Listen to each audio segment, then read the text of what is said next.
आहे प्रत्येकाची भावना ही अशीच असणार आहे. कारण मला सांगा 200 आणि 250 जर अशा पद्धतीची कृत्य ते करत असतील तर ह्या सगळ्या गोष्टीबद्दल कुठल्याही सामान्य नागरिकाला सुद्धा मन सुन्न करणारी घटना आहे. आणि म्हणूनच आम्ही मोका खाली या सगळ्या लोकांना सुद्धा घेण्याबद्दलच्या पद्धतीचं काम करण्याचा निर्णय घेतोय. कायद्यातल्या एकूण जी काही थोडीशी शिथिलता आहे ती सुद्धा दुरुस्त करण्यासाठी आम्ही पुढे जातोय. आणि भविष्य काळात अशा पद्धतीचे प्रकार उद्भवू नयेत, अशा पद्धतीची एखादी कृती करण्यासाठी कुठल्याही माणसानं अजिबात धाडस करू नये यासाठी सुद्धा महाराष्ट्र शासनाच्या आरोग्य विभागाच्या वतीनं पोलीस प्रशासन आणि जिल्हाधिकारी कार्यालयाच्या सर्व विभागाच्या अधिकाऱ्यांच्या समवेत आम्ही काम करतो. या निमित्तानं सर्व ठिकाणची पुन्हा एकदा चौकशी व्हावी, जे बेकायदेशीर ते बंद करावेत अशा देखील मागणी होत आहे. काय नेमकं निश्चितपणानं या निमित्तानं या सगळ्याच गोष्टी होतील. खरं तर PCP ऍक्टच्या बद्दलची परवानगी घेतली नव्हती, हॉस्पिटलचं रजिस्ट्रेशन झालेलं नव्हतं आणि तरी सुद्धा त्यांचं काम सुरू होतं. हे एका बाजूला त्या डॉक्टरांच्या दृष्टीनं, दुसऱ्या बाजूला आमच्या विभागाच्या दृष्टीनं सुद्धा चुकीचं आहे. त्यामुळं याच्याबद्दल सुद्धा एक धडक मोहीम आम्ही घेऊ.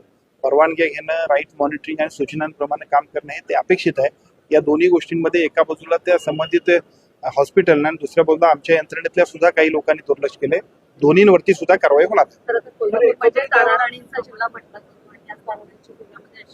शोकांतिका आहे की अशा पद्धतीने मुलींना गर्भातच मारलं, यासाठी कोणती जनजागृतीसाठी मोहीम राबवली जाणार आहे? अटक होती, परत आरोपी सुटतात, परत हे सगळे प्रकार चालू होतात.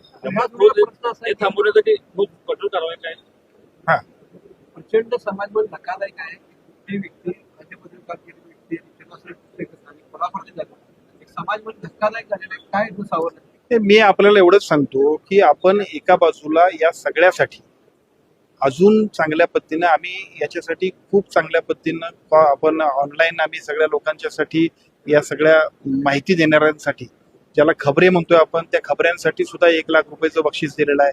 अशा पद्धतीनं कुठेही घटना घडत असेल तर फक्त आमच्या कॉल सेंटरला फोन केला तर त्याच्या माध्यमातून आमचे सगळे लोक त्याच्यावरती ऍक्शन्स घेतील. कायद्यामध्ये सुद्धा जी काय शिथिलता आहे ती अधिक कडक करतोय. आणि माझी आपल्याला विनंती आहे, ताराराणीच्या जिल्ह्यातले आपण असल्यामुळं आपली ही जबाबदारी आहे. पण मी आपल्याला सांगतो, जर ह्या कायद्याच्या टास्क फोर्सवर आम्ही काम करायला गेलो तर अजूनही खूप गंभीरपणाने कारवाई आम्हाला करायची आहे. आपल्याला लक्षात येईल की कदाचित कोल्हापूरच या संपूर्ण कामकाजामध्ये गतिमान पद्धतीने संपूर्ण राज्याला एक चांगल्या पद्धतीने मार्गदर्शन देऊ शकेल. ही घटना एक नाही, अनेक ठिकाणी अशा पद्धतीने आपल्या निदर्शनाचं चाललं नाही तर आपण काय करणार? ही पूर्वी झालेल्या घटनेतनं आपण सगळेजण तिथं निघालो. अजून धागेदोरे आपण ज्यावेळेला तपासू त्यावेळेला याच्यापेक्षा अजून आपल्याला पुढच्या रूप दिसतील. हे इथंच नाही, जसं कोल्हापुरात आहे तसं संपूर्ण राज्यामध्ये सुद्धा धडक मोहीम घेऊन टास्क फोर्सच्या वतीनं आपण सगळे